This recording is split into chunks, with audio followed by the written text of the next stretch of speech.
Welcome back to the Global Goal Studio. We turn now to the biggest subject of all, the planet Earth, which is suffering from a climate crisis that threatens to disrupt our ecosystems and way of life, if not now, certainly within the next decade. Can we innovate our way out of this climate crisis as we build a net zero carbon economy? Joining us now to moderate this conversation on Earth and climate is Linda Pizzuti-Henry, CEO of Boston Globe Media Partners. And joining her are Dr. Dava Newman, director of the MIT Media Lab and founder and CEO of EarthDNA, Mike Massimino, a former NASA astronaut and New York Times bestselling author, and Emily Calandrelli, also known as the Space Gal. Emily is an MIT engineer turned science host of Emily's Wonder Lab on Netflix. Over to you, Linda. Thanks, Richard. So for too long, we've been in a very lopsided relationship with the Earth, one in which we take what we want. David, can you tell us about your EarthDNA initiative and how it might shift that very dynamic? Thanks, Linda. I'm so glad to join you. Thanks, Astro Mike and the Space Gal. What a great panel. Yeah, Earth, spaceship Earth. We're all astronauts, right? We're all living on this same spaceship. And so how do we envision working together? Everyone can act every day. That's our dream. Billions of people acting to live in balance with empathy. We can serve up the data. We'll put it right in your hand. So you have this beautiful view of spaceship Earth and just thinking, just something simple. What can I do every day? So it's all about empowering everyone with their own passion about acting in balance harmoniously with Earth. And that's the future that we want to paint.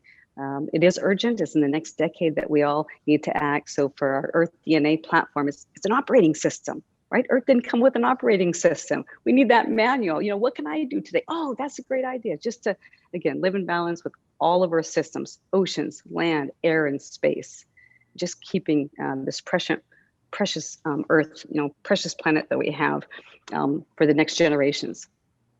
This platform is so beautiful, and I really encourage all of our viewers to go look at it. And what prompted you? You talked a little bit about what prompted you to do it, but how do you think it is going to help in this sort of teaching people? Well, it's all about empowerment. We have Climate 101, so that's just open source, anyone, open courseware, Climate 101 to educate people, and then to have a discussion. And really, I call it Earth's vital signs. Earth is a breathing, living system, all of our systems, as we are. So what's our life support system? Well, that's humans and Earth, all of nature, all of biodiversity. So I think we need to bring back that relationship, that empathy. We look to indigenous cultures. They've always been living in balance with Earth. So we need to learn those lessons and see what can we do to be in balance. And it's a celebration too of people and cultures and life. And we really want to, again, we use a lot of technology in terms of an artificial intelligence platform where we can curate the data, because then you might be so interested in oceans. And I'd love to give you that information, for Boston, so you can see that. I want to give someone around the world what's in their backyard, and just kind of showing that in visualizations. And then we break it down into some solutions and actions, which everyone can take daily. And we're training the next generation. The hope is with the superstars of the next generation to call them all on board. We need every little astronaut out there to help us with Spaceship Earth. Great, and that's a really great connection to Emily, to your work. So what David's working on is wonderful for people who believe it, but you've really been studying, amongst many other things, climate deniers. Why are there so many people who deny science?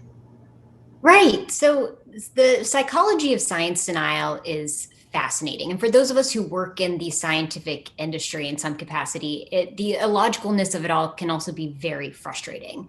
But for those of us who want to convince others that climate change is a problem so that we can then focus on arguing over the solutions, it's imperative that we understand the underlying reasons behind why science denial exists. And for me, I'm from West Virginia, and West Virginia tops the list when it comes to the fewest percentage of people that believe that global warming is happening. And that forced me to dive into this issue. And what I've learned is that science denial is nuanced. It is not simply lack of education or lack of access to the right information. That's the issue. And in West Virginia's case, The coal industry is incredibly powerful there. In fact, coal industry groups have given hundreds of thousands of dollars worth of grants to teachers who are willing to teach coal-based science lessons in the classroom.